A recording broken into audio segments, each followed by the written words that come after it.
அழைப்பாளர் தீபலட்சுமி அவங்களுடைய ஃப்ரெண்ட்ஸ், அவங்களுடைய கான்செப்ட் அவங்க தான் கொடுத்துருக்காங்க. ஆக்சுவலி இதை பற்றி நாங்கள் வேற மாதிரி யோசிச்சோம், பெண் கல்வியை கொடுக்கலான்னு சொல்லிட்டு. அதுக்கப்புறம் டக்குன்னு வந்து இவங்களுடைய ஆண்கள் நலம் புக்கு படிச்சிருந்தேன். அதே மாதிரி வந்து பிருந்தா சேத்தோட வாழ்க்கை வாழ்வதற்கு அதில் வந்து ஒரு வரி எழுதியிருப்பாங்க, வீட்டில் வந்து நீங்கள் கொஞ்சம் ரோல் மாற்றி பண்ணுங்க, அப்போ வீட்டில் கொஞ்சம் அசதி இல்லாமல் இருக்கும், அலுப்பு இல்லாமல் இருக்கும். அது ரெண்டும் ஸ்ட்ரைக் ஆன பிறகு அப்படியே கதையெல்லாம் உண்டா பண்ணி இந்த ப்ரெசென்ட் பண்ணுறோம். பார்த்துட்டு உங்களுக்கு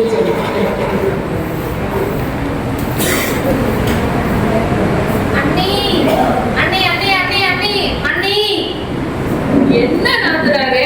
அண்ணி அண்ணின்னு ஏல விட்டுட்டு இருக்க. அண்ணி, நம்ம தம்பி +2ல 95% மார்க் வாங்கி பாஸ் பண்ணிருக்கு. அது 4 சப்ஜெக்ட்ல 100க்கு 100 வேற. அதை விடு, அவனுக்கு நல்ல வரன் வந்திருக்கு, முதல்ல கல்யாணம் பண்ணிடலாம். படிக்கிற பையனுக்கு கல்யாணமா? நம்ம தம்பிக்கு அத்தனை காலேஜ்லயும் எல்லா சப்ஜெக்ட்லயும் கூப்பிட்டு சீட்டு கொடுக்குறாங்க அண்ணி. மேல படிக்க வைக்கலாம் அண்ணி. படிக்க வச்சு மட்டும் அவன் என்ன பண்ண போறான்? கல்யாணம் கட்டி கொடுத்து ஒரு வீட்டுக்கு அனுப்பி அடக்க ஒடுக்கமா அங்க இருக்கிற வேலையெல்லாம் செஞ்சு பெத்து கொடுக்குற பிள்ளைய வளர்த்து ஆளாக்கி பெரியவன் ஆக்குறது தானே அவனோட வேலை. படிச்சாலும் அதை தானே பண்ண போறான். நீ சட்டுப்புட்டுன்னு கல்யாண வேலை முதல்ல பாக்குற வழியா பாரு, சொல்லிட்டேன். அப்பா இல்லாத புள்ள அண்ணி, படிக்க வைக்கலாம் அண்ணி. அப்பா இல்லாத புள்ளன்றதுனாலதான் சொன்னேன். இதே ஒரு பொண்ணா இருந்திருந்தா இந்நேரம் ஆக்கி போட ஒருத்தனை 2ஆம் தரமா கல்யாணம் பண்ணிட்டு சுகமா இருந்திருப்பேன். இப்ப பாரு, ஆம்பளை புள்ளைய பெற்றதுனால டெய்லி அவனுக்கு ஆக்கி போட்டுட்டு அடி வயிற்றுல நெருப்ப கட்டிட்டு இருக்கேன். என்னால இதுக்கு மேலாம் பொறுப்பு சுமக்க முடியாது. காலத்துல அவனுக்கு ஒரு கல்யாணத்தை பண்ணி சீக்கிரம் கல்யாணம் பண்ணி வேற வீட்டுக்கு அனுப்பிட்டா நம்ம நிம்மதியா இருக்கலாம். நீ தான் எல்லா வேலையும் பார்க்கணும், கல்யாண வேலையெல்லாம் நீ தான் பார்க்கணும் சொல்லிட்டு. ஆமா, என்ன பண்ணலாம்? அண்ணி உங்களுக்கு சொன்னாலும் புரிஞ்சுக்கலையே. சரி, வாத்தியார் நான் ஃபோன் பண்ணி பார்க்கலாம்.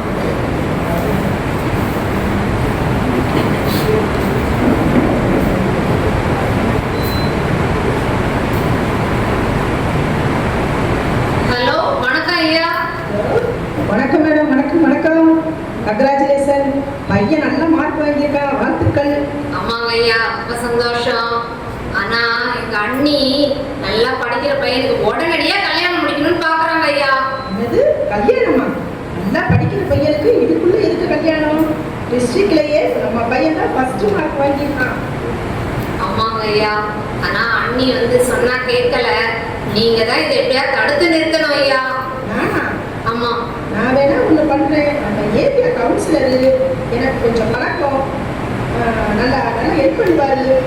அதுல ஆண்களுக்கான படிப்பு ரொம்ப போராடுறாரு. அவர்கிட்ட போய் உதவி வேணா கேட்குமா? கேட்கலாம். ஆனா எங்க அண்ணி ஆம்பளைங்கன்னா சுத்தமா மதிக்க மாட்டாங்க ஐயா. அதனால கவுன்சிலரையோட வீட்டுக்காரமா இருக்காங்கல்ல, அவங்கள கொஞ்சம் கூப்பிட்டு வந்து சொன்னீங்கன்னா கொஞ்சம் கேட்கலாம். கண்டிப்பா. நம்ம ஏரியா பாத்தீங்கன்னா ஆண்களுக்கான ரிசர்வேஷன் பகுதி. ஐயா வெறும் டம்மி தான், அம்மா தான் பவர். அதனால கண்டிப்பா செய்வாங்க.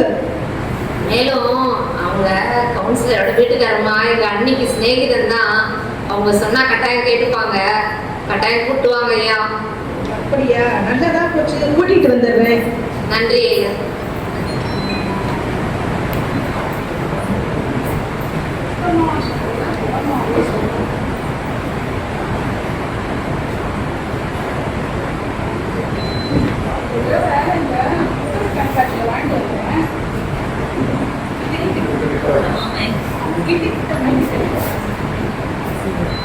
ஒரே தாங்க முடியல.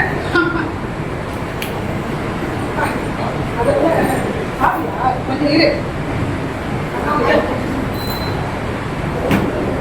இந்த புத்தகம் ரொம்ப நல்லா இருக்கு. படிச்சா வச்சுக்கேன், சிரிச்சு பயிரே வலிக்குது. அதை விட பின்னாடி எழுதிருக்காங்க, ரோஹிணி எழுதியிருக்காங்க, நடிகர், இயக்குனர், சமூக செயற்பாட்டாளர் ரோஹிணி எழுதியிருக்காங்க. இந்த 100ல் இன்னும் அதிகமாக போகிறது என்னும் போது நான் மாயா பஜார் திரைப்படத்தில் SP ரங்காராவ் சாவித்ரி ரூபத்தில் சிரிப்பது போல இடுப்பில் கையை வைத்துக் கொண்டு வாய் விட்டு சிரித்து தள்ளுகிறேன் அப்படிங்கிற அளவுக்கு இதை படிச்சாக்கா நல்லா நிறைய படிக்கணும், சிரிக்கணும்னா இந்த புத்தகத்தை படிக்கலாம். சரி, அப்புறம் படிக்க ஸ்கூல் ஆரம்பத்துல காஃபி கொடுக்கணும். சரி, இதுங்க வேலை இருக்குங்க, படிச்சு பாருங்க.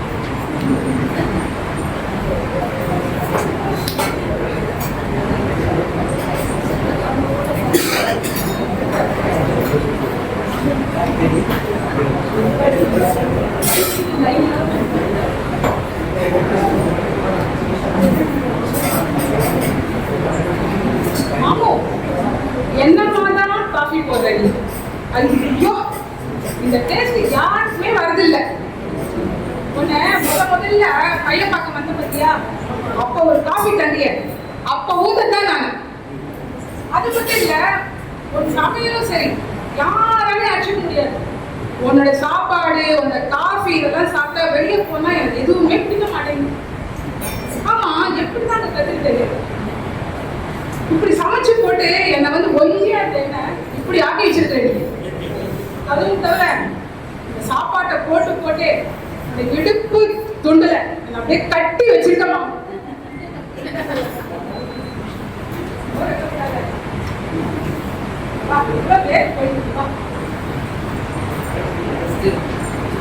இவ்வளவு கஷ்டப்பட்டு சமைக்கணுமா? இதுக்கு ஏதாவது ஆள் வச்சு கூடாதா? அதெல்லாம் முடியாதுங்க. அடுப்ப கரையை யாருக்கும் விட்டு கொடுக்க மாட்டேன். நான் தான் சமைக்க உங்களுக்கு. எல்லாம் திருத்தவே முடியாது. சரி கவுன்சிலர், இன்னைக்கு என்ன ப்ரோக்ராம்? இன்னைக்கு ஏதோ வாத்தியார் வீட்டுக்கு போகணும்னு சொல்லியிருந்தாங்க. அப்புறம் போகணும். அதுக்கப்புறம் 2 கூட்டம் வேற இருக்கு. அப்படியா? சரி, நீ போய் ரெடியா இருக்கு. சரிங்க. இந்த ஆம்பளைங்களுக்கு அடுப்புடைய உடவே மனசு வரவே மாட்டேங்குது. அதுதான் அவங்க சாம்ராஜ்யம் நினைச்சுக்கிறாங்க. அதுதான் எல்லாரையும் நிறுத்தி வச்சுக்கிறாங்களாம்.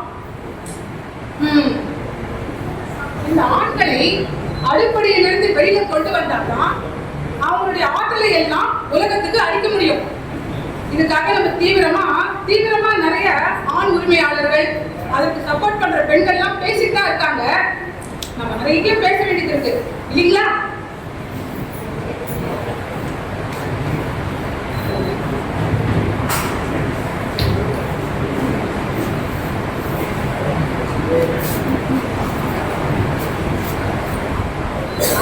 ஐயா, கவுன்சிலர் வீட்டுல எல்லாம் வரேன்னாங்களே, காணுமே.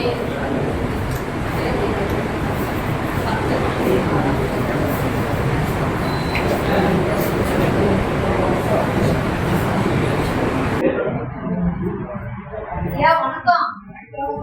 வாங்க ஐயா, வாங்க வாங்க. வணக்கம் ஐயா, வாங்க வாங்க. ஐயா ஐயா, நம்ம வீட்டு அம்மா வரலைங்களே. அம்மா இருக்காப்பா. அப்பா குடும்பத்துல குழப்பத்தை உண்டு பண்ணிட்டாருப்பா வாத்தி.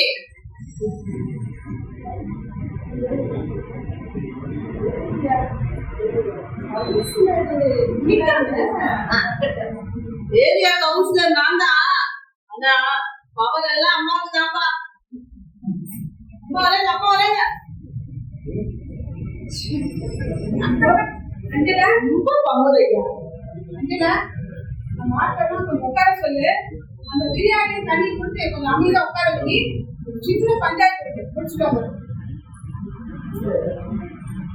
வாங்க ஐயா, வாங்க வாங்க வாங்க வாங்க.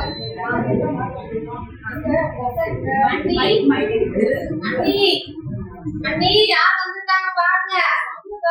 வாங்க, எப்படி இருக்கீங்க? என்னக்கா இதெல்லாம்? எனக்கு எதுக்குக்கா இதெல்லாம்? ஐயோ, எதுக்குக்கா இதெல்லாம்? வேண்டாக்கா.